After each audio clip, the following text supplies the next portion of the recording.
Et dans le 11-12 près de chez vous, on parle de nouvelles technologies et aujourd'hui, il est question de cyberattaques.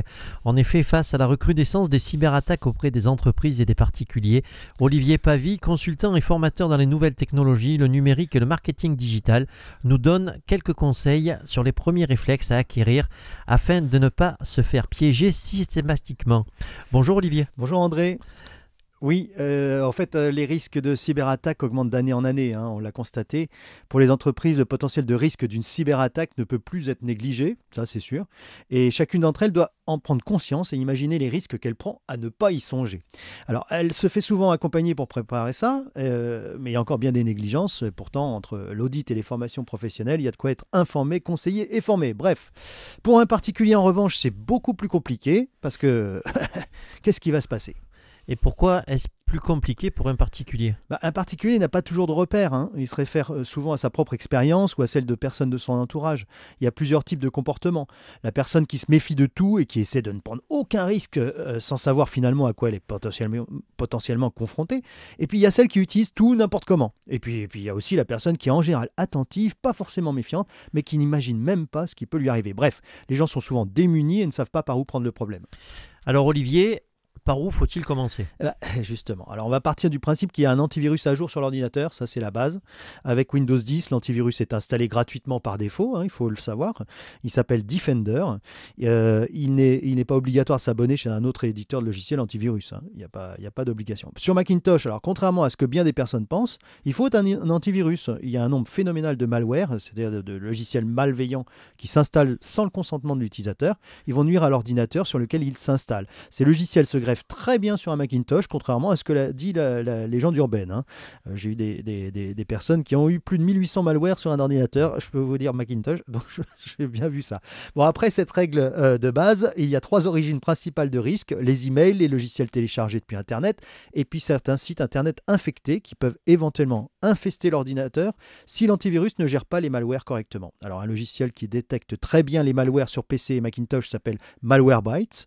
Son usage est gratuit pendant 1 mois, qui peut être reconduit longtemps si on ne s'occupe pas des messages du type « Pensez à mettre à jour votre version payante ». Voilà, donc c'est comme ça que ça se passe. Et comment est-ce qu'on peut repérer, Olivier, un problème avec nos emails ? Alors, dans certains emails, il y a des virus en pièces jointes qui sont en général détectés par les antivirus. Alors, pensez toujours à réfléchir avant d'ouvrir une pièce jointe d'un expéditeur inconnu ou presque et activez, s'il vous plaît, les mises à jour automatiques des antivirus. S'il y a des options pour renforcer la protection contre les rançongiciels, activez-les. Passer cette protection, ce qui est risqué dans les emails, c'est ce qu'on appelle le phishing, ou hameçonnage, ou encore filoutage. Bref, une technique qui consiste à vous faire croire que l'email provient de votre banque, de la poste, de votre fournisseur d'accès à Internet comme Orange, SFR ou Free, voire de votre hébergeur de site Internet, etc. C'est ce qu'il y a de plus dangereux, car cela vous invite à vérifier votre compte parce que vous êtes en découvert ou alors parce que le dernier prélèvement n'a pas pu être fait. Il vous demande donc de rentrer des caractéristiques d'accès à votre compte, y compris le mot de passe, sur un faux site Internet. Et comment est-ce que l'on peut détecter cela, Olivier ? C'est assez simple, hein. Vous passez votre souris sur le lien sans cliquer et en surimpression, s'affiche le vrai lien qui risque d'être déclenché. Et bien entendu, on découvre que ce qui était censé venir d'Orange ou de SFR n'a pas un lien direct vers le site, mais quelque chose qui peut éventuellement y ressembler, ou parfois ne rien avoir à faire avec. Bref, faites aussi attention à l'orthographe dans le mail, le texte qui n'a pas forcément d'accent, etc. En cas de doute, supprimez ce mail. Si votre banque doit vous contacter et si c'est vraiment important, elle le fera autrement. Appelez-la au besoin. Attention, et j'insiste, parfois c'est très bien fait.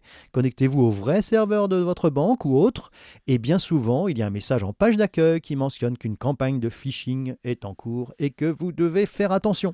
Et quels sont, Olivier, les autres risques ? Alors bien souvent, vous voulez charger la dernière mise à jour d'un logiciel gratuit comme Adobe Reader ou Adobe Flash ou d'autres outils. Vérifiez toujours que l'adresse de téléchargement est sur un site avec une adresse commençant par HTTPS au lieu de HTTP.